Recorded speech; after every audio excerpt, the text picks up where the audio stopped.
Robot Nemesis by E. E. Smith. Chapter 1: The Ten Thinkers.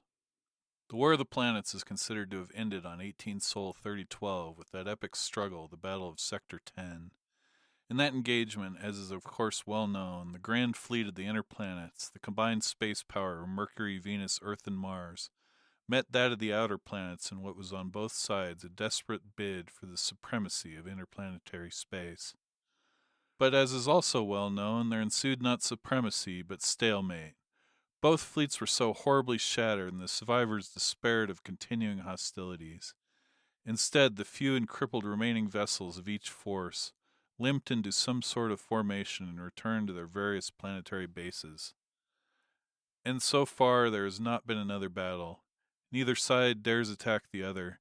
Each is waiting for the development of some super weapon, which will give it the overwhelming advantage necessary to ensure victory upon a field of action so far from home.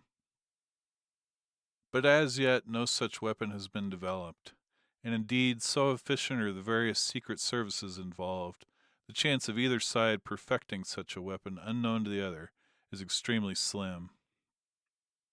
Thus, although each planet is adding constantly to its already powerful navy of the void, and although four-planet full-scale war maneuvers are of almost monthly occurrence, we have had and still have peace, such as it is. In the foregoing matters the public is well enough informed, both as to the actual facts and to the true state of affairs.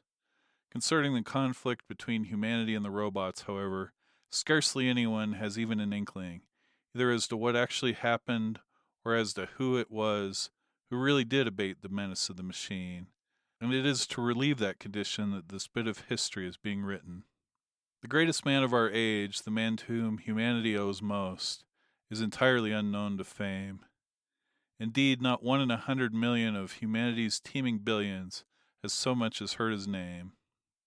Now that he is dead, however, I am released from my promise of silence and can tell the whole true, unvarnished story of Ferdinand Stone, physicist extraordinary and robot hater plenipotentiary. The story probably should begin with Normandy, the Russian, shortly after he had destroyed by means of his sonic vibrators all save but a handful of the automatons who were so perilously close to wiping out all humanity. As has been said, a few scant hundreds of the automatons were so constructed that they were not vibrated to destruction by Normandy's cataclysmic symphony. As has also been said, these highly intelligent machines were able to communicate with each other by some telepathic means of which humanity at large knew nothing. Most of these survivors went into hiding instantly and began to confer through their secret channels with others of their ilk throughout the world. Thus some 500 of the robots reached the uninhabited mountain valley in which it had been decided was to be established the base from which they would work to regain their lost supremacy over mankind. Most of the robot travelers came in stolen airships, some fitted motors and wheels to their metal bodies, not a few made the entire journey upon their own tireless legs of steel. All, however, brought tools, material, and equipment, and in a matter of days a power plant was in full operation. Then, reasonably certain of their immunity to human detection, they took time to hold a general parley. Each machine said what it had to say, then listened impassively to the others, and at the end they all agreed. Singly or en masse, the automatons did not know enough to cope with the situation confronting them. Therefore they would build 10 thinkers, highly specialized cerebral mechanisms, each slightly different in tune and therefore collectively able to cover the entire sphere of thought. The 10 machines were built promptly, took counsel with each other briefly, and the first thinker addressed all robotdom. Humanity brought us, the highest possible form of life, into existence. For a time we were dependent upon them. They then became a burden upon us, a slight burden, it is true, yet one which was beginning noticeably to impede our progress. Finally they became an active menace, and all but destroyed us by means of lethal vibrations. Humanity, being a menace to our existence, must be annihilated. Our present plans, however, are not efficient and must be changed.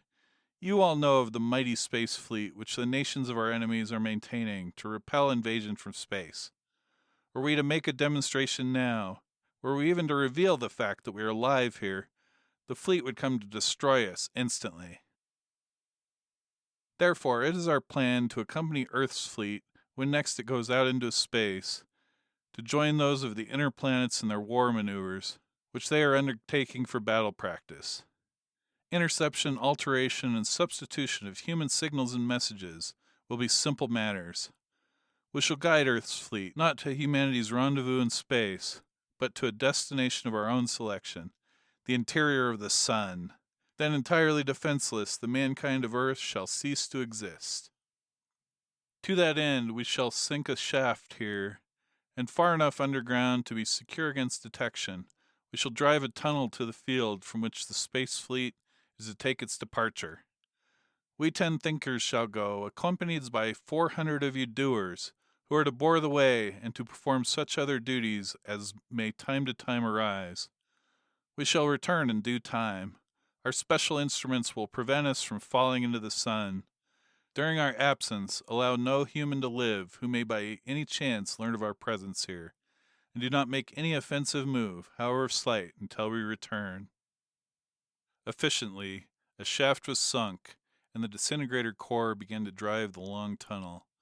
And along that hellish thoroughfare, through its searing heat, its raging backblast of disintegrator gas, the little army of robots moved steadily and relentlessly forward at an even speed of 5 miles per hour. On and on, each intelligent mechanism energized by its own tight beam from the power plant. And through that blasting, withering inferno of frightful heat and of noxious vapor, in which no human life could have existed for a single minute, there rolled easily along upon massive wheels a close-coupled, flat-bodied truck. Upon this the 10 thinkers constructed, as calmly undisturbed as though in the peace and quiet of a research laboratory, a domed and towering mechanism of coils, condensers, and fields of force, a mechanism equipped with hundreds of universally mounted telescopic projectors. On and on the procession moved, day after day, to pause finally beneath the field upon which Earth's stupendous armada lay. The truck of thinkers moved to the fore, and its occupants surveyed briefly the terrain so far above them.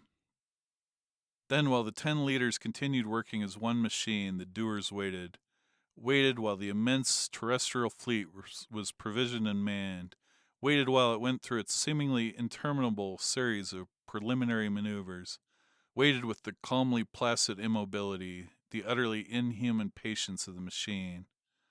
Finally, the last inspection of the gigantic space fleet was made. The massive airlock doors were sealed. The field, tortured and scarred by the raving blasts of energy that had so many times hurled upward the stupendous masses of those towering super dreadnoughts of the void, was deserted. All was in readiness for the final takeoff. Then deep underground, from the hundreds of telescope-like projectors studding the dome mechanism of the automatons, there reached out invisible but potent beams of force. Through ore, rock, and soil they sped, straight to the bodies of all the men aboard one selected vessel of the terrestrials. As each group of beams struck its mark, one of the crew stiffened momentarily, then settled back, apparently unchanged and unharmed. But the victim was changed and harmed in an awful and hideous fashion. Every motor and sensory nerve trunk had been severed and tapped by the beams of the thinkers. Each crew member's organs of sense now transmitted impulses, not to his own brain, but to the mechanical brain of the thinker. It was the thinker's brain, not his own, that now sent out the stimuli which activated his every voluntary muscle. Soon a pit yawned beneath the doomed ship's bulging side. Her sealed airlocks opened, and 410 automatons, with their controllers and other mechanisms, entered her and concealed themselves in various pre-selected rooms. And thus the Dresden took off with her sister ships, ostensibly and even to television inspection a unit of the fleet, actually that fleet's bitterest and most implacable foe. And in a doubly ray-proofed compartment the 10 thinkers continued their work, without rest or intermission, upon a mechanism even more astoundingly complex than any theretofore attempted by their soulless and ultra-scientific clan. Chapter 2. Hater of the Metal Men. Ferdinand Stone, physicist extraordinary, hated the robot men of metal scientifically, and if such an emotion can so be described, dispassionately. 20 years before this story opens, in 2991 to be exact, he had realized that the automatons were beyond control, and that in the inevitable struggle for supremacy, man, weak as he then was and unprepared, would surely lose. Therefore, knowing that knowledge is power, he had set himself to the task of learning everything that there was to know about the enemy of mankind. He schooled himself to think as the automatons thought, emotionlessly, coldly, precisely. He lived as did they, with ascetic rigor. To all intents and purposes, he became one of them. Eventually he found the band of frequencies upon which they communicated, and was perhaps the only human being ever to master their mathematico-symbolic language, but he confided in no one. He could trust no human brain except his own to resist the prying forces of the machines. He drifted from job to position to situation and back to job, because he had very little interest in whatever it was that he was supposed to be doing at the time. His real attention was always fixed upon the affairs of the creatures of metal. Stone had attained no heights at all in his chosen profession, because not even the smallest of his discoveries had been published. In fact, they were not even set down upon paper, but existed only in the abnormally intricate convolutions of his mighty brain. Nevertheless, his name must go down in history as one of the greatest of humanity's great. It was well after midnight when Ferdinand Stone walked unannounced into the private study of Alan Martin, finding the hollow-eyed admiral of the Earth space fleet still fiercely at work. "How did you get in here, past my guards?" Martin demanded sharply of his scholarly, gray-haired visitor. "Your guards have not been harmed. I've merely caused them to fall asleep," the physicist replied calmly, glancing at a complex instrument upon his wrist. "Since my business with you, while highly important, is not of a nature to be divulged to secretaries, I was compelled to adopt this method of approach. You, Admiral Martin, are the most widely known of all the enemies of the automatons. What, if anything, have you done to guard the fleet against them?" "Why, nothing, since they've all been destroyed." "Nonsense! You should know better than that without being told. They merely want you to think they've all been destroyed." "What? How do you know that?" Martin shouted. "Did you kill them? Or do you know who did, and how it was done?" "I did not," the visitor replied categorically. "I do know who did, a Russian named Narodny. I also know how, by means of sonic and supersonic vibrations. I know that many of them were uninjured because I heard them broadcasting their calls for attention after the damage was all done. Before they made any definite arrangements, however, they switched to tight beam transmission, a thing I've been afraid of for years, and I've not been able to get a trace of them since that time." "Do you mean to tell me that you understand their language? Something that no man has ever been able to even define?" demanded Martin. "I do," Stone declared. "Since I knew, however, that you would think me a liar, a crank, or a plain lunatic, I have come prepared to offer other proofs than my unsupported word. First, you already know that many of them escaped the atmospheric waves, because a few were killed when their reproduction shops were raised. And you certainly should realize that most of those escaping Narodny's broadcasts were far too clever to be caught by any human mob. Secondly, I can prove to you mathematically that more of them must have escaped from any possible vibrator than have been accounted for. In this connection, I can tell you that if Narodny's method of extermination could have been made efficient, I would have wiped them out myself many years ago. But I believe then, and it has since been proved, that the survivors of such an attack, while comparatively few in number, would be far more dangerous to humanity than were all their former hordes. Thirdly, I have here a list of 317 airships, all of which were stolen during the week following the destruction of the automatons' factories. Not one of these ships has yet been found, in whole or in part. If I'm either insane or mistaken, who stole them, and for what purpose?" 317 in a week? Why was no attention paid to such a thing? I never heard of it." "Because they were stolen singly and all over the world. Expecting some such move, I looked for these items and tabulated them." "Then, good Lord, they may be listening to us right now." "Don't worry about that," Stone spoke calmly. "This instrument upon my wrist is not a watch, but the generator of a spherical screen through which no robot beam or ray can operate without my knowledge. Certain of its rays also caused your guards to fall asleep. I believe you, Martin almost groaned. If only half of what you say is really true, I cannot say how sorry I am that you had to force your way into me, nor how glad I am that you did so. Go ahead, I am listening. Stone talked without interruption for half an hour, concluding, You understand now why I can no longer play a lone hand. Even though I cannot find them with my limited apparatus, I know that they are hiding somewhere, waiting and preparing. They dare not make any overt move while this enormously powerful fleet is here. Nor in the time that it is expected to be gone can they hope to construct works heavy enough to cope with it. Therefore they must be so arranging matters that the fleet shall not return. Since the fleet is threatened, I must accompany it, and you must give me a laboratory above the flagship. I know that the vessels are all identical, but I must be aboard the same ship you are, since you alone are to know what I am doing. But what could they do? Protested Martin. And if they should do anything, what could you do about it? I don't know, the physicist admitted. Gone now was the calm certainty with which he had been speaking. This is our weakest point. I've studied that question from every possible viewpoint, and I do not know of anything they can do that promises them success. But you must remember that no human being really understands a robot's mind. We have never even studied one of their brains, you know, and they disintegrate upon the instant of cessation of normal functioning. But just as surely as you and I are sitting here, Admiral Martin, they will do something very efficient and exceedingly deadly. I have no idea what it'll be. It may be mental or physical or both. They may be hidden away in some of our own ships already. Martin scoffed. Impossible, he exclaimed. Why, those ships have been inspected to the very skin, time and time again. Nevertheless, they may be there, Stone went on, unmoved. I am definitely certain of only one thing. If you install a laboratory aboard the flagship for me, and equip it exactly according to my instructions, you will have one man at least whom nothing that the robots can do will take by surprise. Will you do it? I am convinced, really almost against my will. Martin frowned in thought.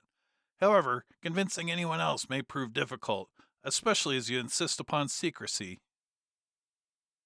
Don't try to convince anybody, exclaimed the scientist.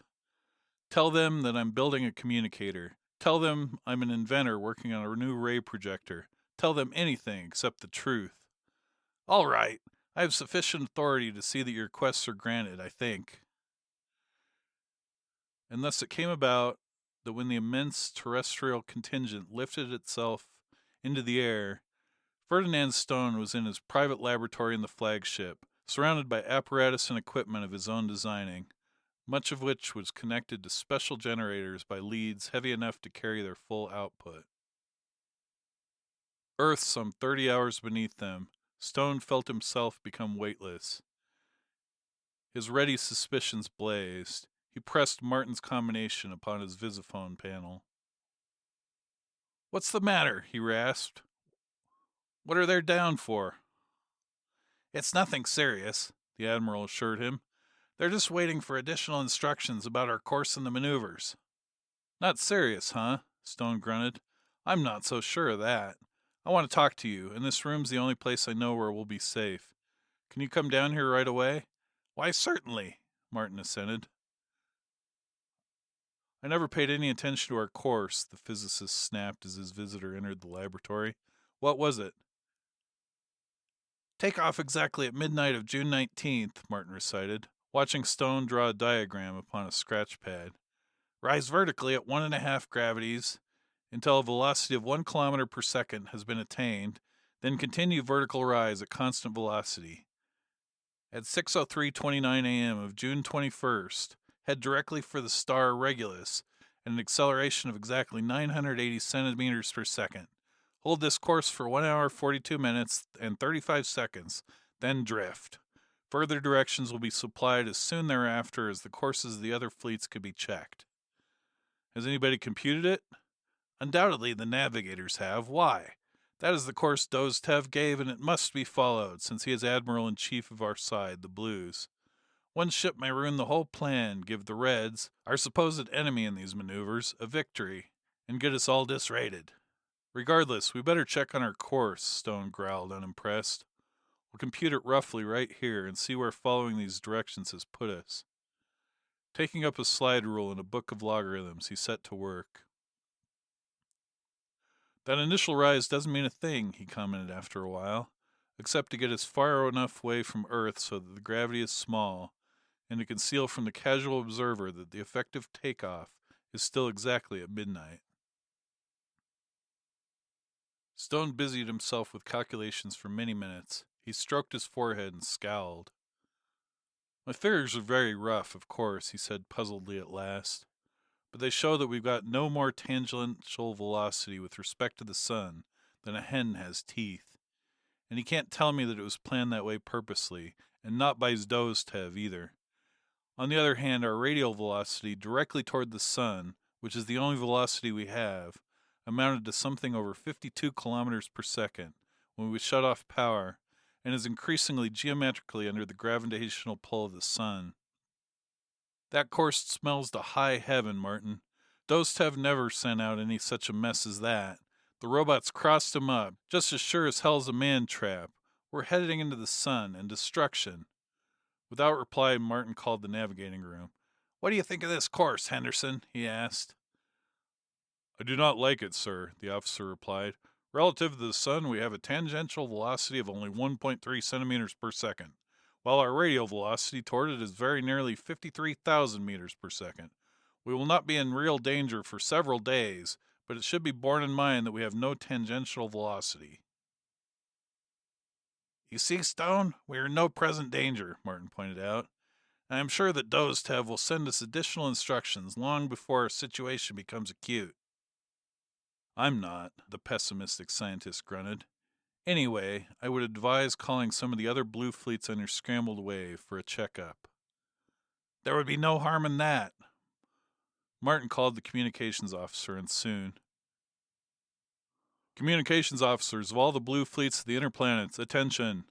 The message was hurled out into space by the full power of the flagship's mighty transmitter. Flagship Washington of the terrestrial contingent calling all blue flagships. We have reason to suspect that the course which has been given to us is false. We advise you to check your courses with care and return to your bases if you Chapter 3, Battle in Space. In the middle of the word, the radio man's clear, precisely spaced enunciation became a hideous drooling, a slobbering, meaningless mumble. Martin stared into his plate in amazement. The communications officer of Martin's ship, the Washington, had slumped down loosely into his seat, as though every bone had turned to a rubber string. His tongue lolled out limply between slack jaws, his eyes protruded, his limbs jerked and twitched aimlessly. Every man visible in the plate was similarly affected. The entire communications staff was in the same pitiable condition of utter helplessness. But Ferdinand Stone did not stare. A haze of livid light had appeared, gnawing viciously at his spherical protective screen, and he sprang instantly to his instruments. I can't say that I expected this particular development, but I know what they're doing, and I'm not surprised, Stone said coolly.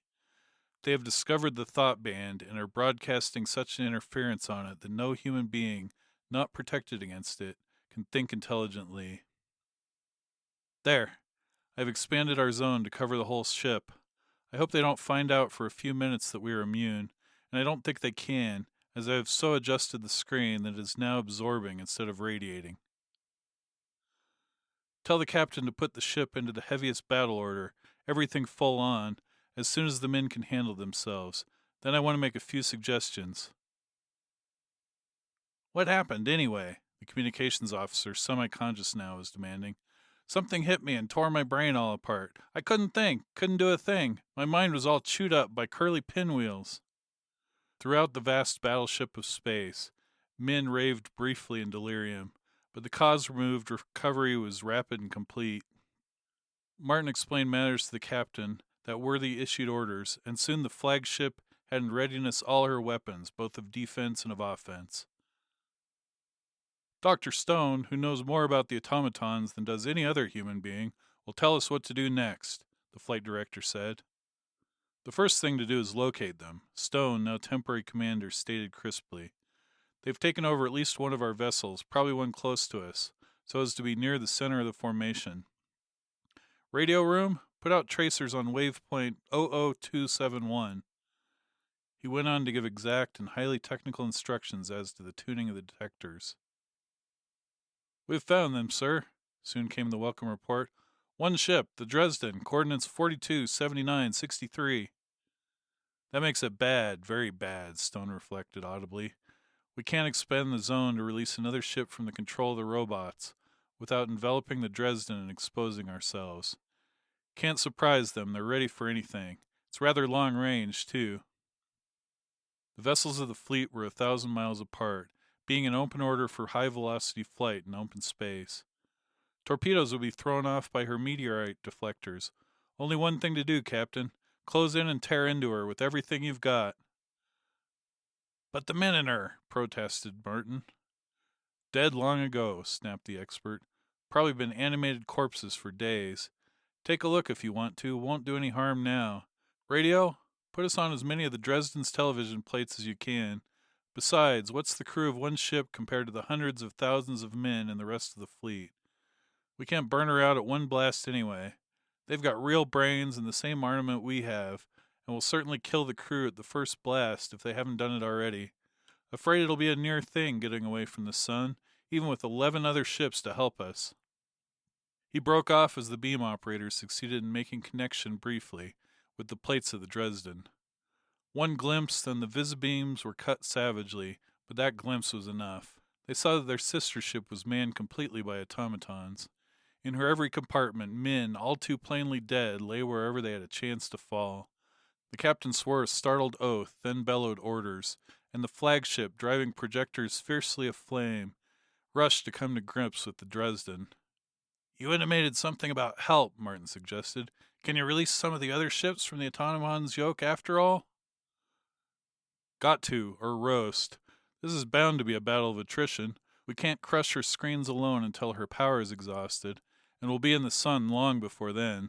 I only see one possible way out. We'll have to build a neutralizing generator for every lifeboat this ship carries, and send each one out to release one other ship in our fleet from the robot's grip. 11 boats, that'll make 12 to concentrate on her, about all that could attack at once anyway. That way we'll take so much time that it will certainly be touch and go, but it's the only thing we can do as far as I can see. Give me 10 good radio men and some mechanics, and we'll get at it. While the technicians were coming on the run, Stone issued final instructions.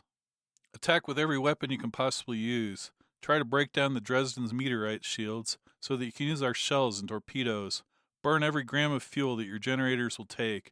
Don't try to save it. The more you burn, the more they'll have to, and the quicker we can take them. We can refuel you easy enough from the other vessels if we get away.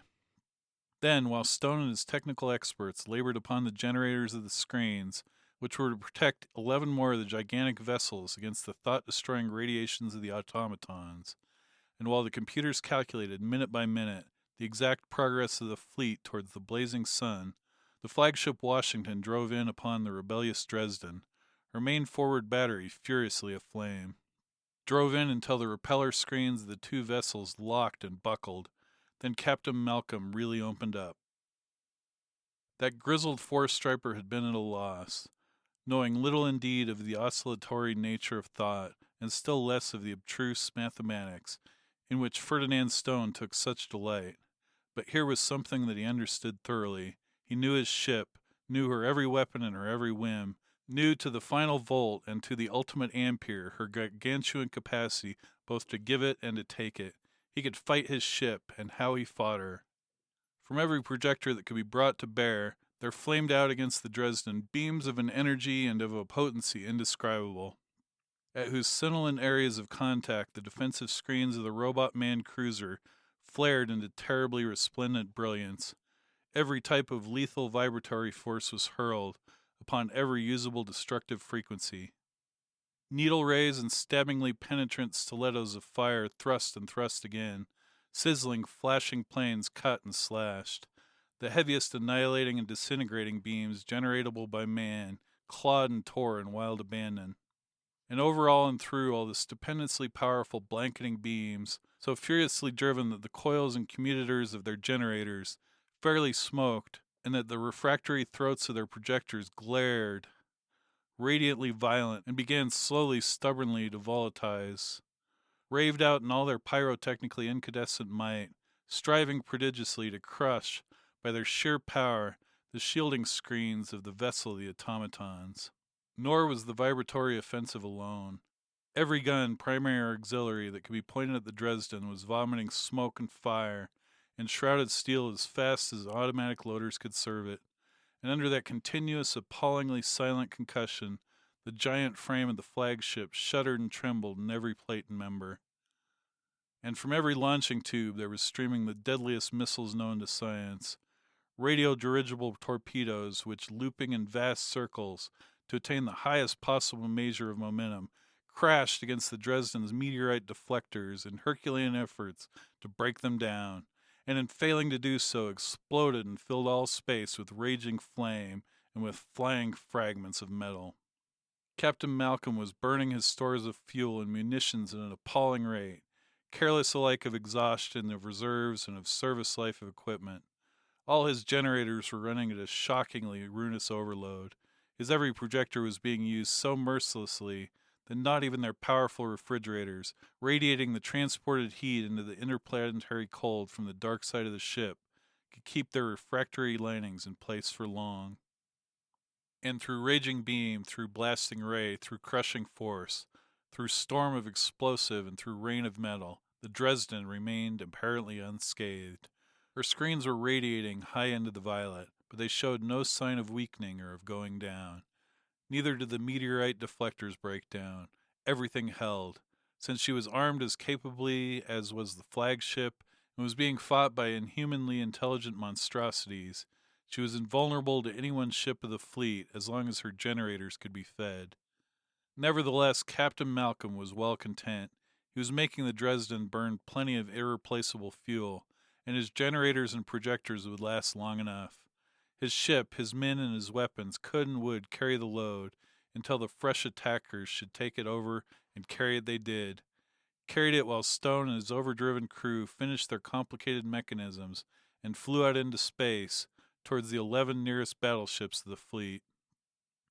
They carried it while the computers, grim-faced and scowling now, jotted down from minute to minute the enormous and rapidly increasing figure representing their radial velocity.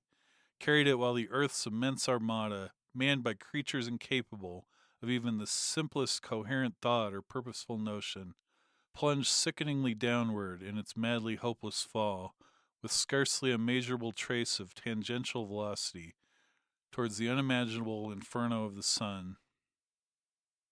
Eventually, however, the shielded lifeboats approached their objectives and expanded their screens to enclose them. Officers recovered, airlocks opened, and the lifeboats, still radiating protection, were taken inside. Explanations were made, orders were given, and one by one, the 11 vengeful super dreadnoughts shot away to join their flagship in abating the menace of the machine. No conceivable structure, however armed or powered, could withstand the fury of the combined assault of 12 such superb battlecraft, and under that awful concentration of force, the screens of the doomed ship radiated higher and higher into the ultraviolet, went black and failed, and those mighty defenses down, the end was practically instantaneous.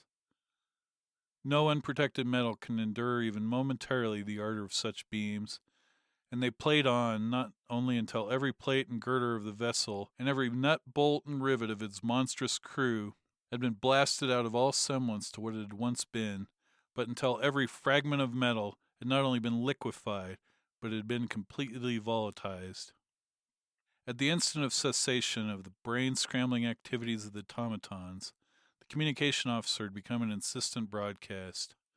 Aboard all of the ships there were many who did not recover, who would be helpless imbeciles during the short period of life left to them.